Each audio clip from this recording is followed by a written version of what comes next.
P ദിവ്യ കണ്ണൂർ ജില്ലാ പഞ്ചായത്ത് പ്രസിഡന്റായി 2020 തദ്ദേശ സ്വയംഭരണ തെരഞ്ഞെടുപ്പിൽ അവിടെ നിന്നും കണ്ണൂർ ജില്ലാ പഞ്ചായത്തിലെ ഡിവിഷനിൽ കല്യാശ്ശേരി ഡിവിഷനിൽ നിന്ന് വിജയിച്ച് അവർ ജില്ലാ പഞ്ചായത്ത് പ്രസിഡന്റ് ആയപ്പോൾ ആ നിമിഷം മുതൽ തന്നെ അവർ അഴിമതിയുടെ വലിയ ഒരു ശൃംഖല തന്നെ തുടങ്ങിയിരുന്നു എന്ന് വ്യക്തമാകുന്ന റിപ്പോർട്ടാണ് ഗീത IAS ഇപ്പോൾ കൊണ്ടുവന്നിരിക്കുന്നത്. വാസ്തവത്തിൽ ഇനി പി ദിവ്യയ്ക്ക് പുറത്തിറങ്ങാൻ പോലും കഴിയാത്ത രീതിയിലുള്ള അത്രയേറെ ക്ലിയർ സോളിഡ് എവിഡൻസാണ് ഗീതയുടെ കൈവശം ഉള്ളത്. നവീൻ ബാബുവിനെ കൊടുക്കാൻ വേണ്ടി വലിയ രീതിയിൽ ലോബികൾ ഇന്നും ഇന്നലെയുമല്ല കുറേ നാളായി ശ്രമിച്ചു കൊണ്ടിരിക്കുകയാണ്. നമുക്കറിയാം, കണ്ണൂർ ജില്ലാ കളക്ടർ അരുൺ കെ വിജയൻ്റെ ആറട ഫാമുമായി ബന്ധപ്പെട്ട് സ്വകാര്യ വ്യക്തികൾക്ക് അനുവദിച്ച ആ ഒരു നടപടി അത് തീർത്തും ചട്ടങ്ങൾക്ക് വിരുദ്ധമായാണ് അദ്ദേഹം നൽകിയത് എന്നത്.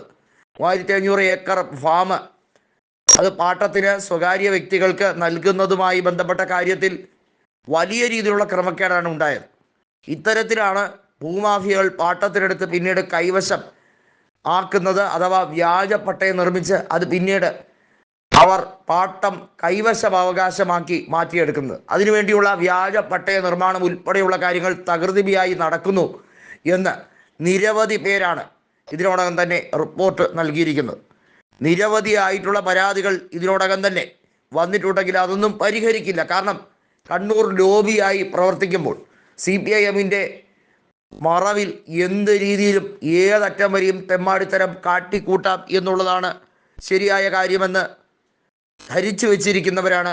അതിനകത്തെ ഇളം തലമുറക്കാരിയാണ് പി ദിവ്യ ഉൾപ്പെടെയുള്ളവർ.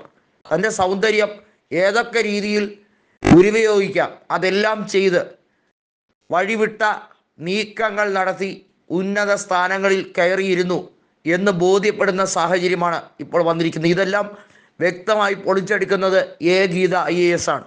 വാസ്തവത്തിൽ ദിവ്യയുടെ കുഴി തോണ്ടിയത് ഗീത IAS തന്നെയാണ്. കാരണം കളക്ടർ അരുൺ കെ വിജയൻ്റെ ഒടുങ്ങാത്ത പകയ്ക്ക് കാരണം നിരവധി സംഭവങ്ങളാണ്.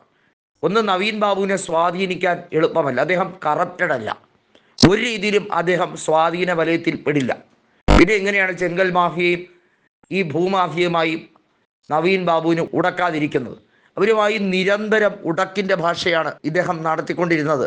അത് നവീൻ ബാബുവിൻ്റെ മരണത്തിന് കാരണമായി എന്ന് തന്നെയാണ് ഗീത ഉറച്ച് വിശ്വസിക്കുന്നത്. അത് പോലീസ് എങ്ങനെയെല്ലാം അതിനെ വഴിതെറ്റിക്കാം, അന്വേഷണത്തെ കബളിപ്പിക്കാം, അതെല്ലാം അവർ ചെയ്യുന്നുണ്ട് എന്ന് വ്യക്തമായ സാഹചര്യത്തിലാണ് ഗീത രണ്ടും കൽപ്പിച്ച് മുന്നോട്ട് വരുന്നത്.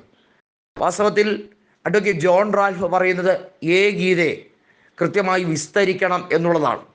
കോടതി മുറിയിൽ ഗീതയെ വിസ്തരിച്ചിരുന്നുവെങ്കിൽ കുറേയധികം തെളിവുകൾ കൂടി പുറത്തു വരുമായിരുന്നു. ഒരുപക്ഷെ അവർ തയ്യാറാക്കിയ റിപ്പോർട്ടിനേക്കാൾ അവർ പറയാൻ വെമ്പുന്നുണ്ടായിരുന്നു നിരവധിയായ കാര്യങ്ങൾ. അത്രമേൽ ശക്തമായിരുന്നു അവരുടെ റിപ്പോർട്ട്. ആ റിപ്പോർട്ട് ഒരു പ്രസ്ഥാനത്തെ തന്നെ തകർക്കാൻ, അവിടെ നടത്തുന്ന മാഫിയ പ്രൈവറ്റ് ലിമിറ്റഡിനെ തന്നെ തകർക്കാൻ ശേഷിയുള്ള ഒരു ഉഗ്രൻ ബോംബായിരുന്നു. അത്രയും പ്രഹരശേഷിയുള്ള ഒരു ന്യൂക്ലിയർ ബോംബിന് സമാനമായ സ്ഫോടനാത്മകതയുള്ള ബോംബായിരുന്നു അവരുടെ കയ്യിലിരുന്ന ആ ഒരു ഫയൽ എന്ന് വ്യക്തമാകുന്ന സാഹചര്യമാണ് പുറത്തു വന്നിരിക്കുന്നത്. അതുകൊണ്ട് തന്നെ ഈ പറയുന്ന വിഷയത്തിൽ പി ദിവ്യയോടൊപ്പം പ്രമുഖരും ജയിലിൽ അകത്തേക്ക് പോകും. കാരണം ഈ സംഭവം വെറുമൊരു ആത്മഹത്യയായി മാറ്റിയത് അത് കൃത്യമായി പോസ്റ്റ്മോർട്ടത്തിലെ തിരിമറി തന്നെയാണ്, അതിനകത്ത് അട്ടിമറി സംഭവിച്ചിരിക്കുന്നു എന്ന് വ്യക്തമാകുന്ന സാഹചര്യ തെളിവുകളാണ് ഒന്നിനു പിറകെ ഒന്നായി പുറത്തു വരുന്നത്. ഇതിനെ ചെറിയ രീതിയിൽ കണ്ട് നവീൻ ബാബുവിനെ കുറ്റക്കാരനാക്കി അദ്ദേഹത്തിന് തെറ്റുപറ്റിയെന്ന് തന്നോട് സമ്മതിച്ചു എന്ന വ്യാജ മൊഴി നൽകി കളക്ടർ അരുൺ കെ വിജയൻ രക്ഷപ്പെടാൻ ശ്രമിക്കുമ്പോൾ ശരിക്കും നാണം കെട്ട് തോൽക്കുകയാണ് അദ്ദേഹം.